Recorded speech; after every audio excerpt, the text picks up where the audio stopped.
El fin del mundo depende del lugar donde queramos que esté el principio. Este promontorio de los celtas nerios, donde los romanos situaron el finis terrae, el fin de la tierra, pudiera ser tanto el fin de un mundo como el principio de otro.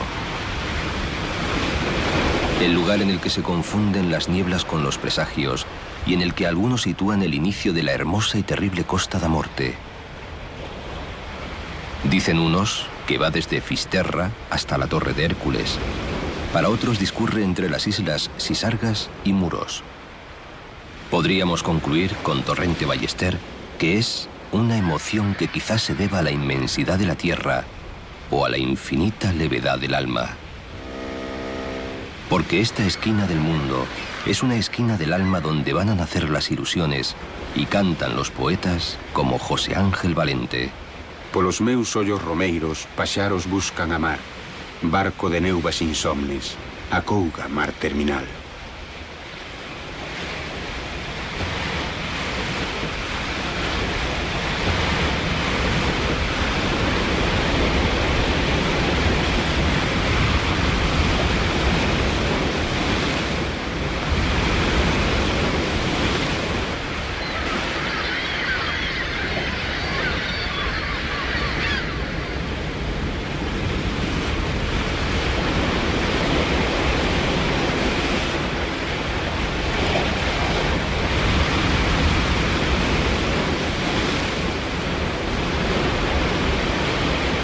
Aquí, donde los celtas adoraban al sol y a las tempestades, las olas y el viento tienen muchas historias que contar. Que este era el Mar Tenebrorum, desde donde los celtas partieron a buscar el paraíso, donde adoraban al sol y a las tempestades. Que esta es la tierra de las tormentas. Tormentas en el mar y tormentas en el corazón de los hombres y mujeres que por aquí han pasado. O cómo el Petonciño y la Centola han destrozado en trágicos naufragios a naves de todo tamaño y nacionalidad que seguían un rumbo equivocado, o que nada podían hacer en su lucha contra los caprichos de un Atlántico embravecido.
En estos parajes de la niebla y la calima, es difícil saber dónde acaban los contornos del propio cuerpo. Por eso no es fácil distinguir entre lo real y lo soñado. Dicen, pero quizá no sea cierto, que en la laguna del Ouro, que llaman de Xarxas, hay un pueblo sumergido bajo las aguas. Un pueblo en el que viven felices los animales y las personas que un día fueron engullidos por las arenas movedizas de sus orillas.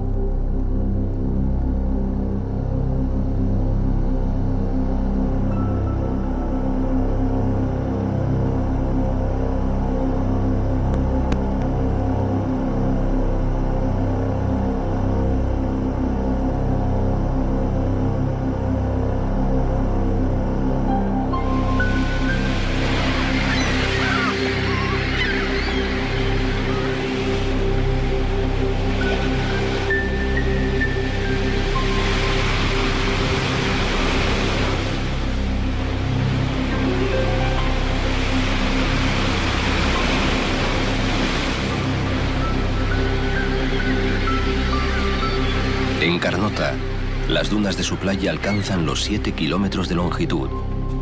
Presume de tener la mayor piscifactoría de rodaballo del mundo.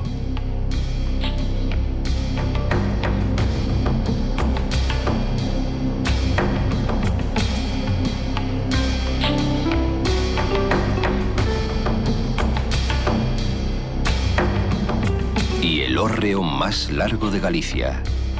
Mide más de 34 metros y está sostenido sobre pilares de cantería. No parece cierto que sea el mayor de Galicia.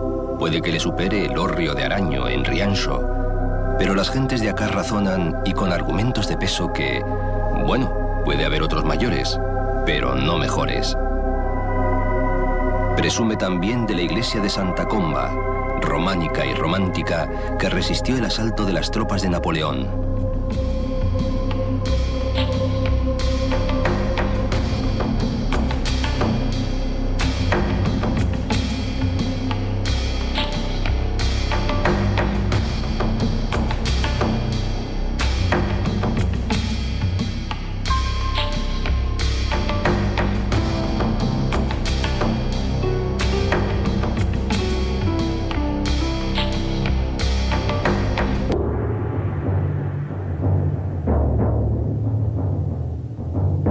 Si los griegos tenían su mítico monte Olimpo, los gallegos, por no ser menos, tienen el monte Pindo, que se entrega bruscamente al mar en uno de los paisajes más impresionantes de esta geografía.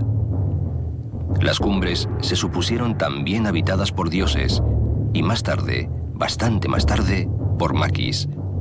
¿Acaso no son los dioses los guerrilleros de lo imposible? Si antaño la coronaban deidades antiguas, cuyos nombres hemos olvidado, tras la última guerra española fue escondite al lado de los del monte, los guerrilleros republicanos. Así en el cielo como en el agua. Igual que el monte Pindo se eleva hacia el cielo, la más espectacular cascada de Galicia se hundía hacia lo más profundo del Atlántico en un pozo de 16 metros de profundidad. Era la cascada de Ézaro, por donde el río Sallas llegaba de Dumbría y se hundía en el Averno. Hoy en día, la magia solo puede contemplarse en algunas fechas señaladas. El misterio se ha convertido en energía eléctrica.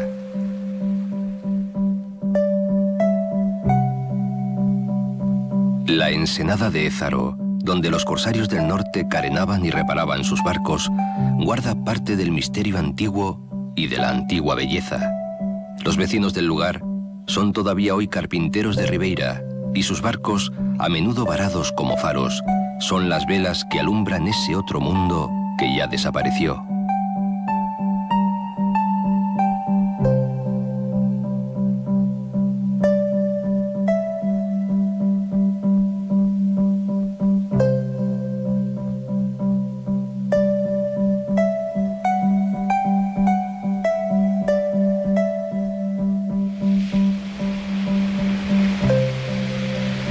Igual que desapareció bajo las aguas de la playa de Gures, la bella Helena, mujer del capitán del Gran Liverpool, encallado en sus bajos.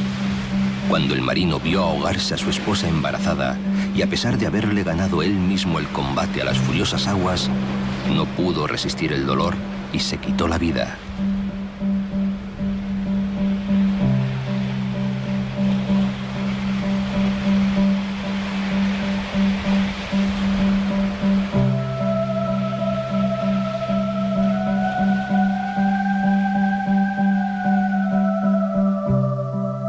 La villa de Cee, fecunda factoría ballenera, consagrada antes a la búsqueda de los monstruos marinos, vive ahora de los monstruos modernos, como el petróleo y los hidrocarburos, que salen de sus aguas como si fueran el vómito negro de una gran ballena de antaño.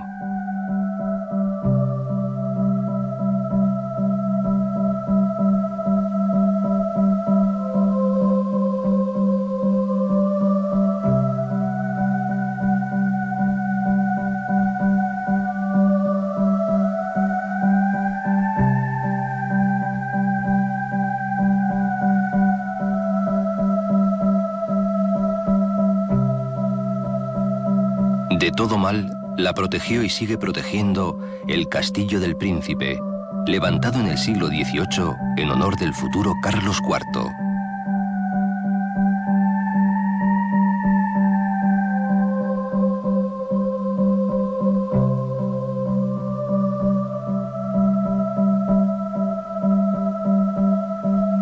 Los señores de Traba y sus sucesores, los Moscoso, llegaron hasta Venecia partiendo de Corcubión. Con su rico comercio en la Edad Media, pudieron sufragar la construcción de un hospital de peregrinos para acoger a aquellos que tras visitar al apóstol en Santiago querían llegar hasta el Finisterre y poder contar cabalmente a su regreso que habían visto el fin de las tierras conocidas.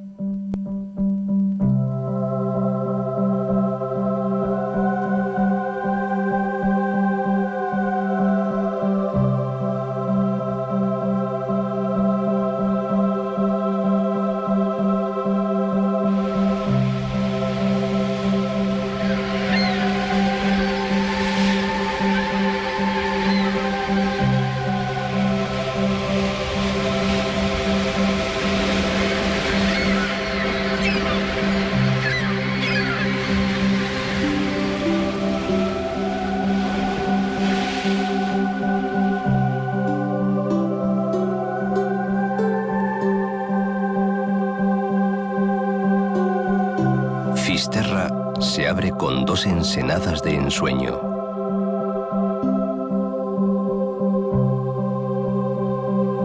En la parroquia de San Vicente de Duyo, bajo la playa de Rostro, dicen que se encuentran los restos de la antigua ciudad de Dugium, la gran capital de los Nerios, el pueblo celta que dominaba el poniente de la Costa da Morte. Como la Atlántida, la ciudad, que había atraído sobre sí la ira de los antiguos dioses, fue destruida por las aguas embravecidas y sepultada bajo ellas. Los estudios geológicos y arqueológicos confirman la existencia de un importante núcleo prehistórico de palafitos y la casi certeza de un desastre natural. Una nueva ciudad, ignorante quizá de su espléndido pasado, guarda la tierra de los naufragios del esplendor del poniente, más allá del Cabo da Nave, el poniente más poniente de toda Galicia.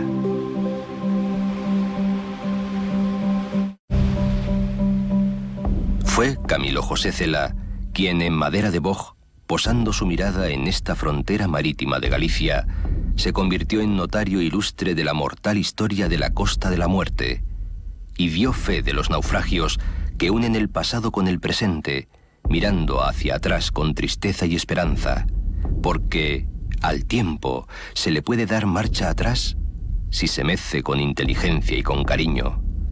Cela viene a decir que en la vida no existe ningún tipo de orden ni estructura y que la vida no tiene más desenlace que la muerte.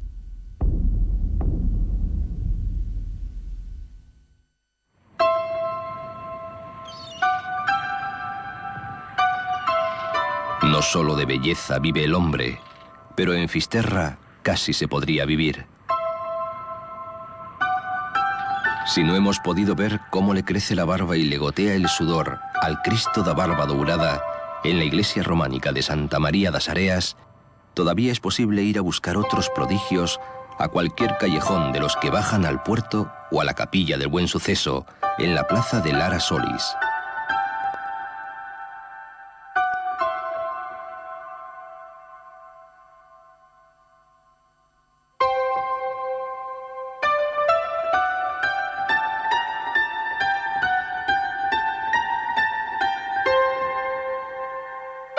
Quizá tengamos la suerte de ver llegar otro barco fantasma, como cuando los lugareños vieron el famoso Turret, navegando sin tripulación, hasta venir a dar sus entrañas al desguace de Fisterra.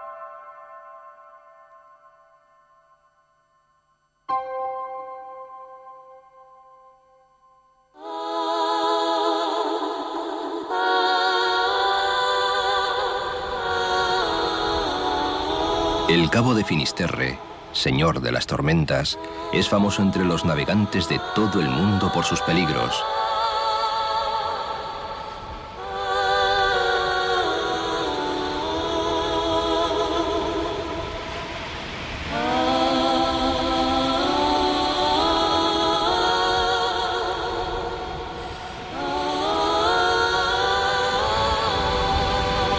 El Petonciño y la Centola han conocido los naufragios más trágicos. Bastaba un simple error de navegación, y a veces ni siquiera eso. Tan solo el capricho del dios del mar Atlántico, enfadado una vez más, con o sin motivo, con los hombres.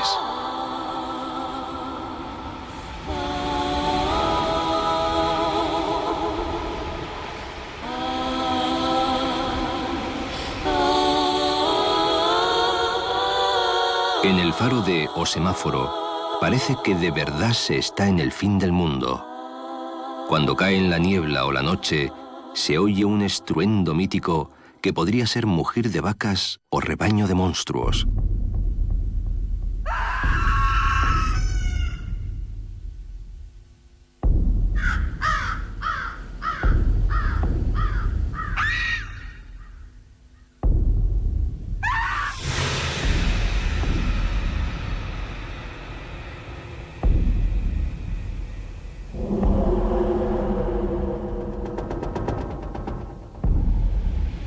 La niebla creció en el corazón de los romanos, llenándolos de terror.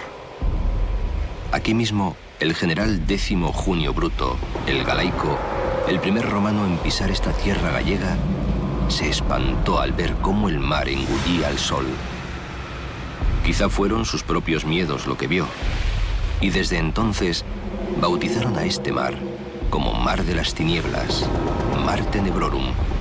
Un mar que albergaría todos los monstruos, pero que podía cobijar también el paraíso, puesto que quizá la niebla lo único que hace es permitir que veamos fuera lo que ya está dentro de nuestro corazón.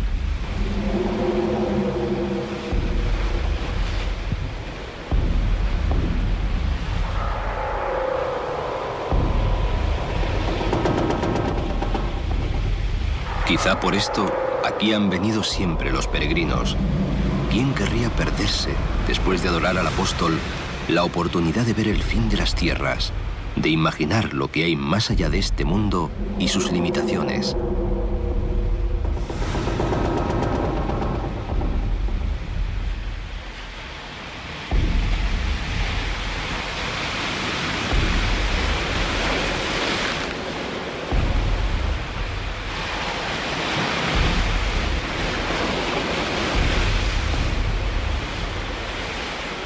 Y aquí acabó el mundo, en verdad, para muchos. En Ocentolo, un pedazo de mar sanguinario, vagan buscando monstruos y paraísos los fantasmas de 482 marineros ingleses que se hundieron en un temible temporal el 7 de septiembre de 1870. Un poco más allá, pueden encontrarse con los fantasmas de sus antiguos enemigos, marineros españoles que habían sobrevivido al desastre de la Armada Invencible y que pocos años después de aquel lejano siglo fueron derrotados por el mar. Se hundieron 20 barcos y murieron 1.700 hombres. Su comandante, Martín de Padilla, no pudo enfrentarse ya nunca a los ingleses, salvo en este imaginario mundo de mar y sueño en el que no importan los siglos. Un mundo en el que quizá pelean unos fantasmas contra otros, o tal vez se cuentan sus naufragios al amparo del ron que no han tenido tiempo de beber.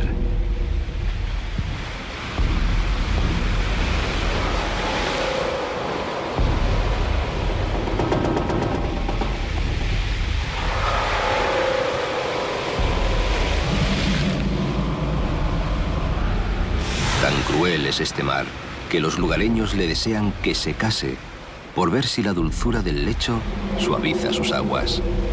Mar de rostro, si te casaras, te ablandaras.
El brazo de tierra de Touriñán se adentra en el Atlántico como si en verdad quisiera ir en busca del fin del mundo.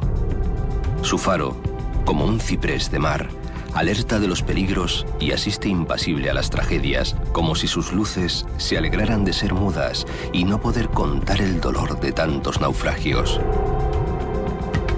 Parajes tan irreales permiten imaginar al hada Rouriz tal y como la describió Eduardo Pondal, peinándose con un peine de oro, cantando cousas do tempo pasado y avistando, quizá, desde los ojos fríos, el porvenir. Ao abrigo do vento circio, sentado ao pé dos valados que hai nas casás de Nemiña, os cabelos pieiteando con lindo pieite de ouro que deslumbraba ao miralo, cantaba a fada Rouriz, cousas do tempo pasado.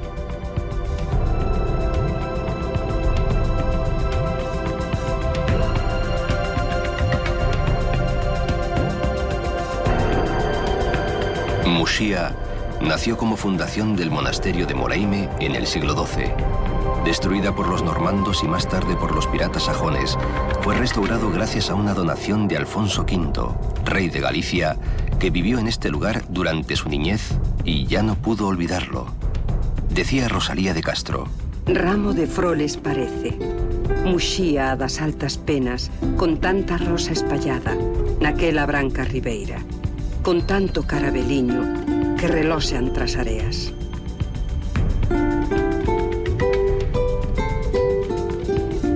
Fue importante en la Europa medieval gracias a su puerto, destruido por las tropas de Napoleón.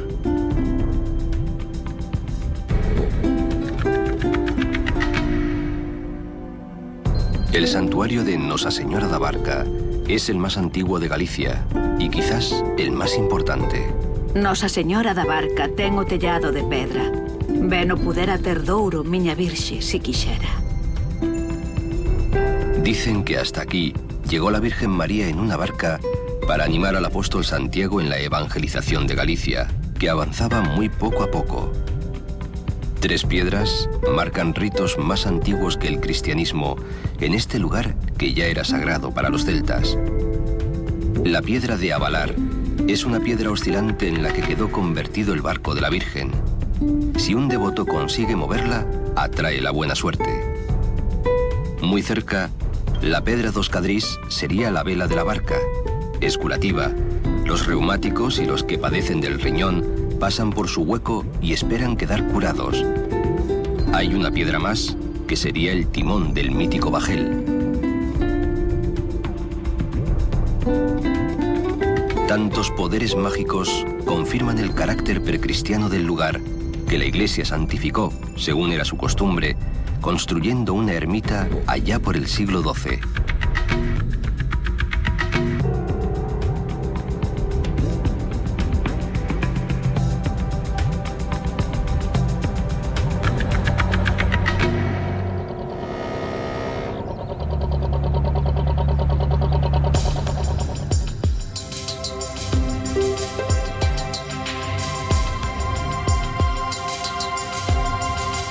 Monte do Porto, hogar de curas, reyes y guerreros, a orillas del Río Grande, al fondo de la ría de Camariñas, donde se mezcla el agua dulce con la salada del mar de Soneira.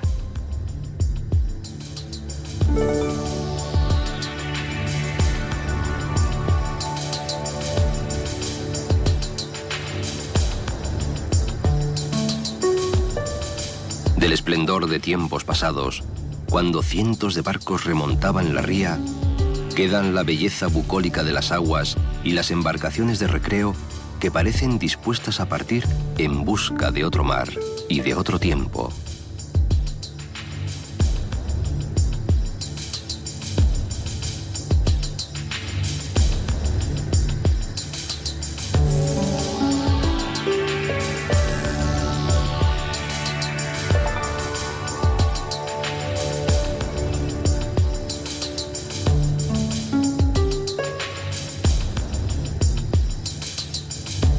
Camariñas presume ante el océano con el trabajo incesante de las palilleiras, las más de 200 artesanas que trabajan el encaje, convirtiendo la villa en el lugar del mundo donde más personas bordan.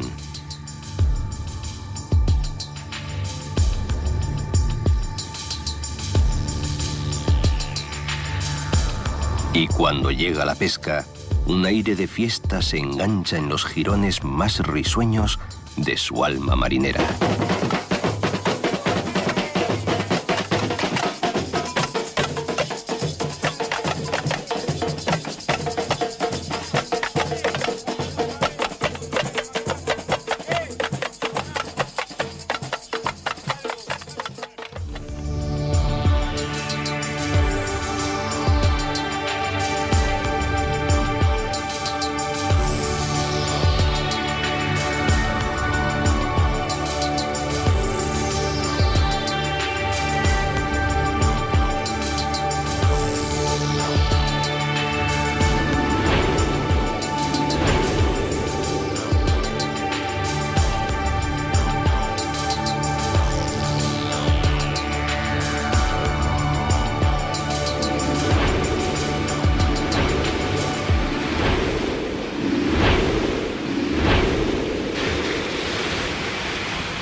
Uno de los últimos bardos atlánticos, Manolo Rivas, dice que el príncipe Hamlet, de haber sido posible, hubiera soñado un castillo en el faro Vilán, cerca de Camariñas.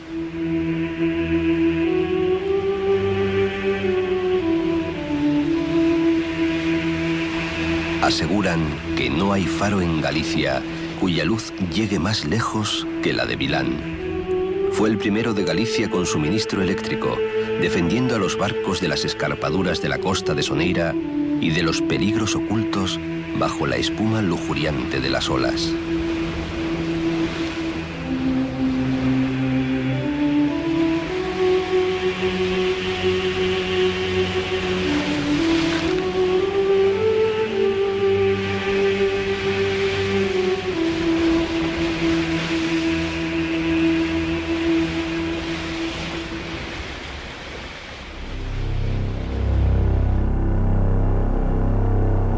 En el lugar donde se asentaron los vikingos en la Edad Media, al borde de los acantilados y playas de la Sierra de la Peña Forzada, están las míticas parroquias de Arou y Camelle.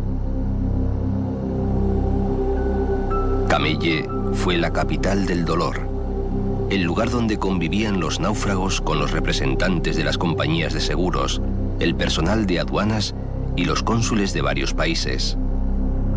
La leyenda negra relacionaba el altísimo número de naufragios en la Costa da Morte con la práctica de la piratería de tierra, que es una realidad histórica. Actuaron en las tierras celtas de Bretaña, Irlanda, Cornualles, Gales y Galicia. Colocaban antorchas en los cuernos de las vacas para desorientar a los barcos, algunos de los cuales naufragaban y esparcían por la costa el botín de preciadas mercancías. Nunca se ha podido demostrar que esta piratería se practicara por aquí. En cambio, sí está bien documentado el arrojo, el valor y la solidaridad de los habitantes de la Costa da Morte que en muchas ocasiones llegaron a arriesgar sus vidas para socorrer a los náufragos.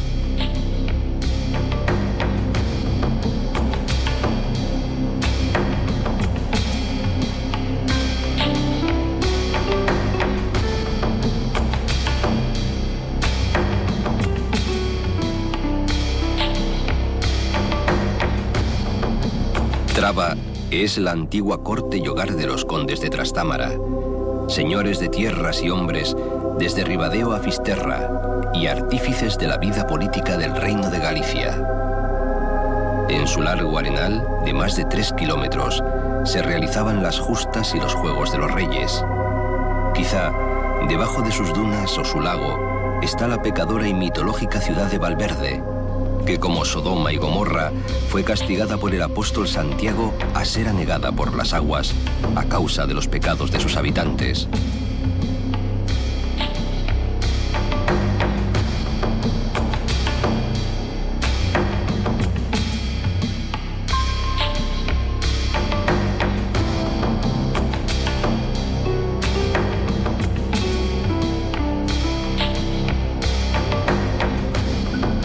En los escarpados penedos y entre las rocas, con formas de animales, podrían estar aquellas aras donde Plinio y Ptolomeo describen sacrificios rituales.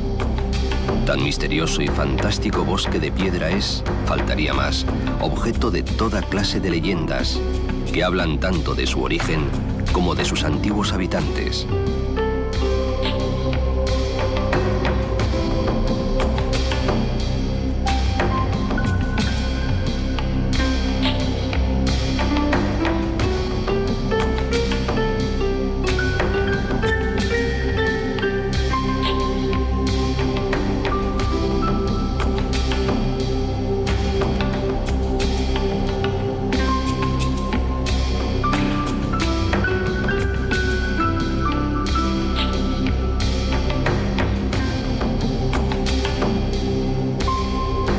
Desde Traba, la salida al mar más próxima para los poderosos señores de las tierras ártabras era Laxe, antiguo puerto pesquero y hogar de comerciantes.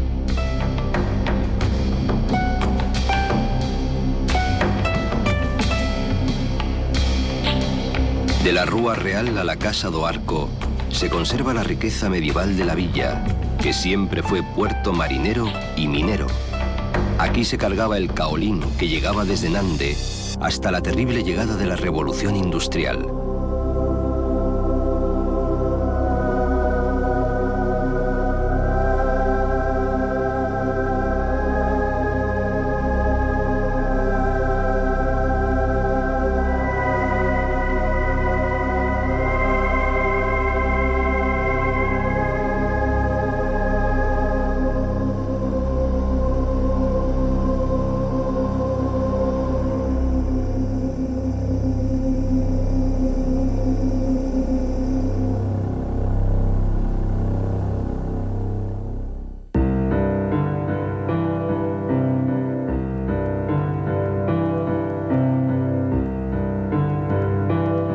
Hay que llegar a Ponteceso y visitar la casa natal del bardo de Bergantiños, figura excelsa del resurgimiento gallego, junto con Rosalía y Curros Enríquez. Su nombre era Eduardo Pondal, y él, y no otro, es el autor del himno nacional gallego. Aquí nació, a orillas del Anllós, en 1835. Eu nacín en agreste soedade. Eu nacín cabo dun agreste outeiro. Pra onde o Anllóns, con nobre maxestade, camiña o seu destino derradeiro. Eu non nacín en vila nin ciudade, mas lonxe do seu ruído lisonxeiro. Eu nacín cabo de pinal espeso. Eu nacín na pequena Ponteceso.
Como un dragón sin San Jorge o una serpiente sin paraíso, a Pedra da Serpa es sin duda una joya de la arqueología gallega. Al grabado prerromano de la serpiente, para evitar tentaciones paganas, se le impuso una cruz de piedra que la aplasta como si la hubiesen matado para siempre. En la isla da Estrela se enterraban los cadáveres de los desconocidos que escupía el mar del Roncudo. Aquí, los restos del pasado, los cromlechs, los castros e incluso la capilla de la Virgen han acabado uniendo paganismo y cristianismo en una sola y romántica ruina.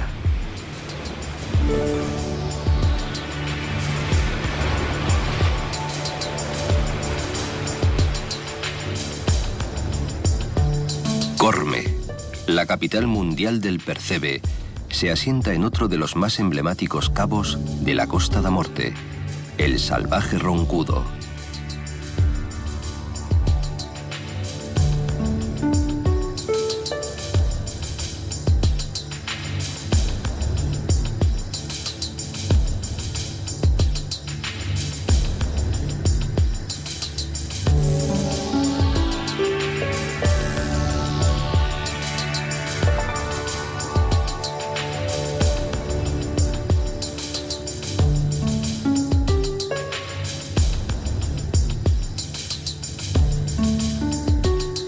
El ronco llanto de las olas, al batir contra la roca desnuda, le ha dado nombre, y las cruces que en él se levantan recuerdan todos los sacrificios humanos, los naufragios y a los percebeiros que perecieron a causa de su valor. Porque es desde esta punta que hombres intrépidos se descuelgan acantilado abajo en busca del percebe, el oro del mar. Y el mar no siempre se deja arrebatar su tesoro.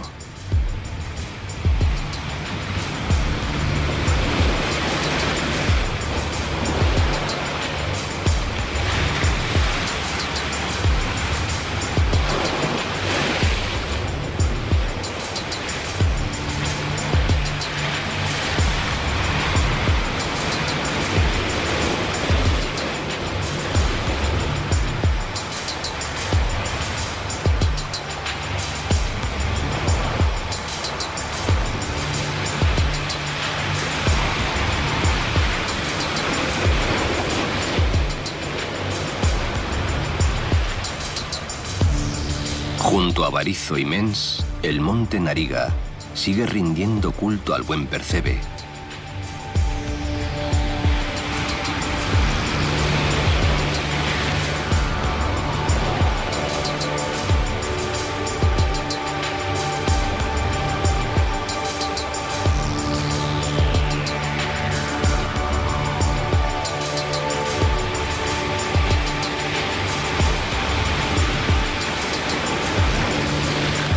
Desde 1955, aquí se yergue este faro en forma de buque que navega por el paisaje, acompañando a los miles de cargueros que surcan la Costa da Morte.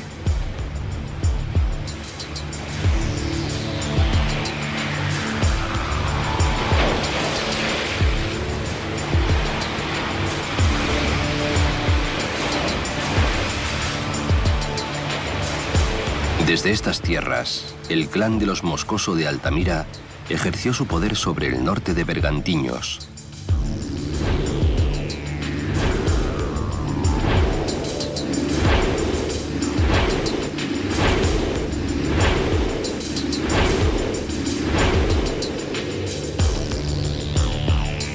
La costa rocosa, defendida por los acantilados, fue antiguo bastión de los celtas y se dice habitada por los mouros, fantásticos personajes subterráneos que reciben tantos nombres en la mitología celta.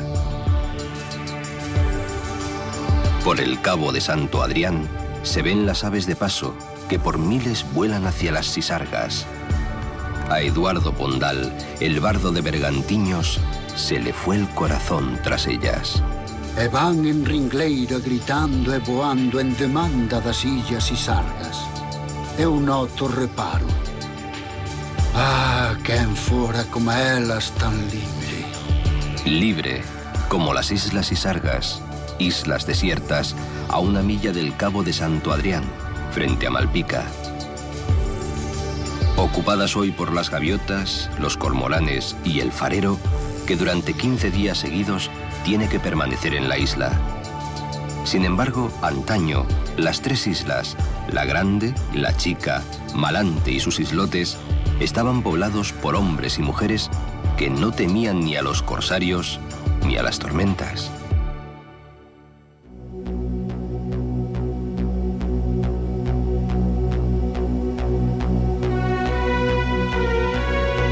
Un murallón protege Malpica, pero los días de tempestad, las olas saltan a menudo sobre el dique.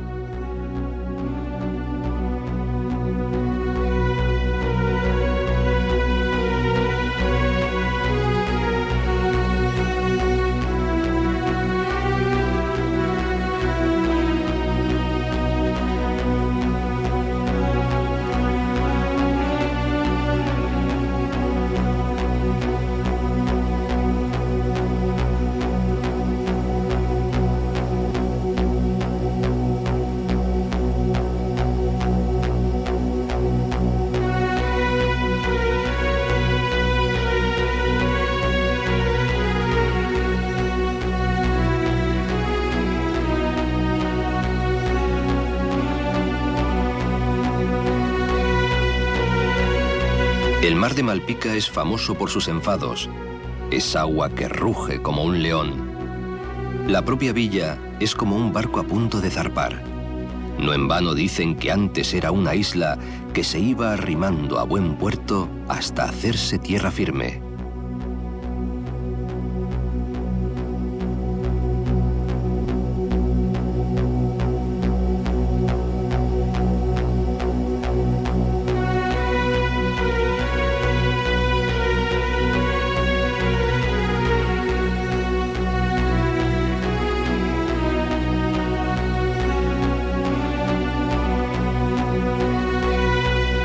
Su nombre es antiguo e ibero.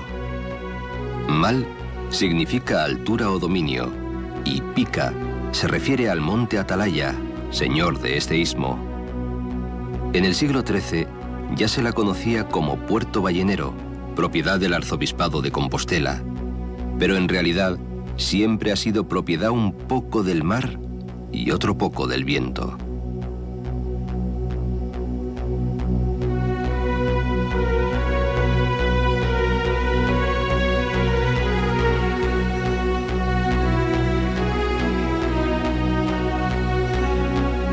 Cayón, en las tierras de Caracha, ya era citada por el licenciado Molina en el siglo XVI como famoso puerto ballenero. Las ballenas varadas descargaban en su pequeña ensenada sus tesoros de aceite y huesos. En nuestros días, Cayón vive mirando a La Coruña.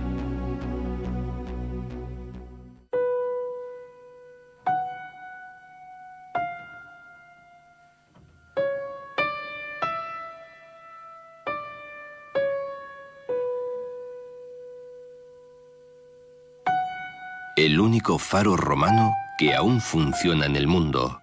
El legendario Faro de Hércules, símbolo de Coruña y de Galicia, levantado, según Alfonso X el Sabio, sobre la cabeza enterrada de Gerión, muerto por el mitológico héroe. Por entonces señalaba el emplazamiento de Brigantium, la ciudad de los Ártabros. Y dicen que aquí se guardaba un espejo en el que se veían todos los mares y todas las costas, el Ler de los celtas.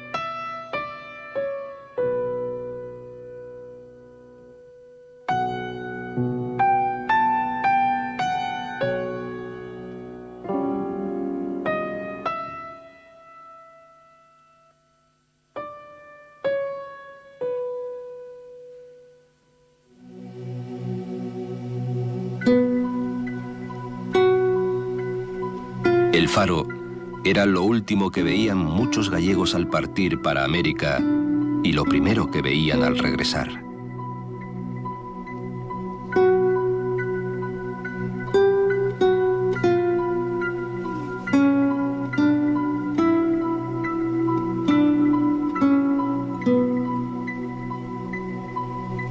Dice la canción popular. No sé si entrar en La Coruña de noche o hacerlo de día. Y es que A Coruña, que es a cidade por excelencia, es también mucho más que una ciudad. Una filigrana de piedra y cristal entre ensenadas, playas, dársenas y mar. Nadie se cansa de recorrer sus playas sin fin. Riazor, Orzán, Berbiriana y San Amaro, hasta las puertas de Bastiagueiro y la infinita serie de las Mariñas. Puerto de primera categoría en Galicia y en el mundo, por él se fueron y vinieron las gentes y las riquezas de esta tierra. Desde el siglo XVIII, con el Consulado del Mar, Coruña se convierte en Coruña. Sus galerías blancas corren junto al agua intentando apresar las olas con sus ojos. Balconadas con vidrio y celosías de madera, hechas por los carpinteros de los barcos que se han convertido en seña de identidad.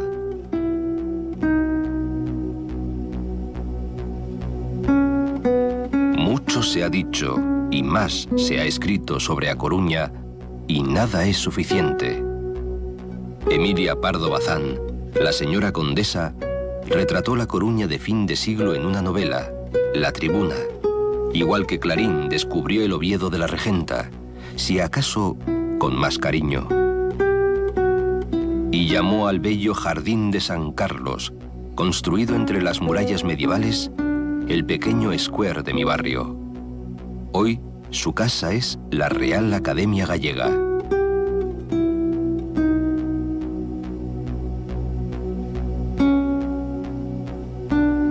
Pero no es la única mujer famosa de esta A Coruña guerrera. María Pita, la heroína que batió al pirata Drake y los ingleses, es otra de las coruñesas más queridas.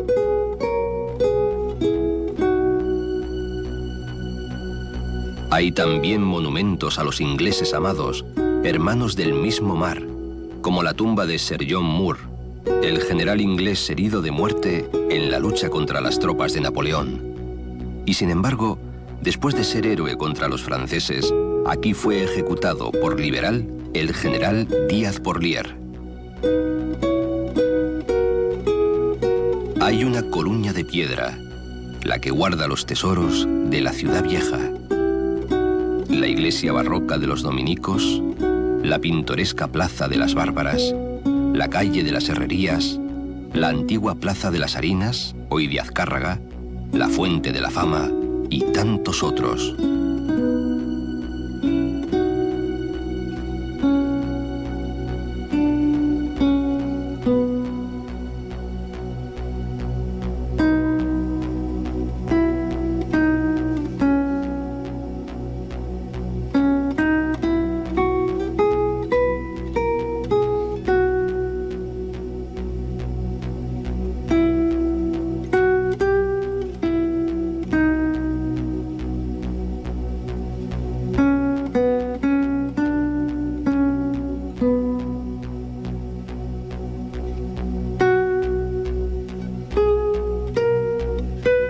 Y hay otra Coruña de agua y de cielo, hija de Hércules, pero sobre todo, hija del mar.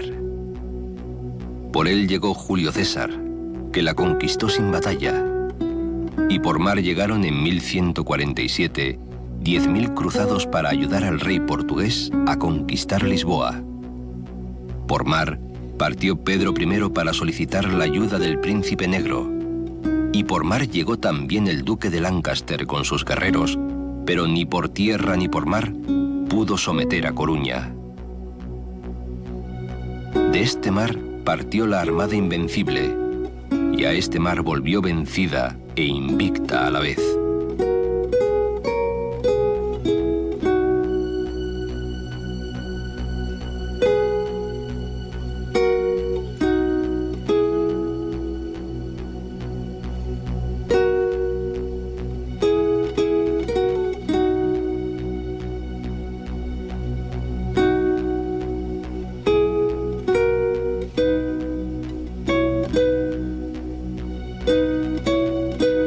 A Coruña Es el puerto por donde tantos gallegos partieron a América y por donde siempre soñaron volver. La ciudad donde nosotros, hoy, ahora, soñamos con quedarnos.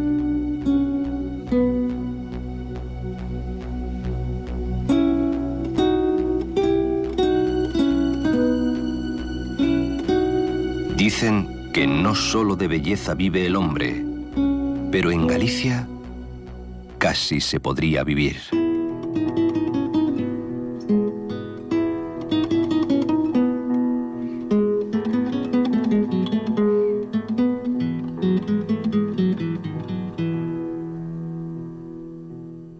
Yo voy soñando caminos de la tarde,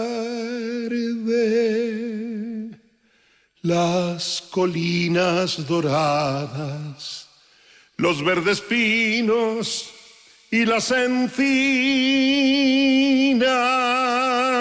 ¿A dónde el camino irá? ¿A dónde el camino irá? Yo voy cantando viajero a lo largo del sendero. La tarde cayendo está, la tarde cayendo está.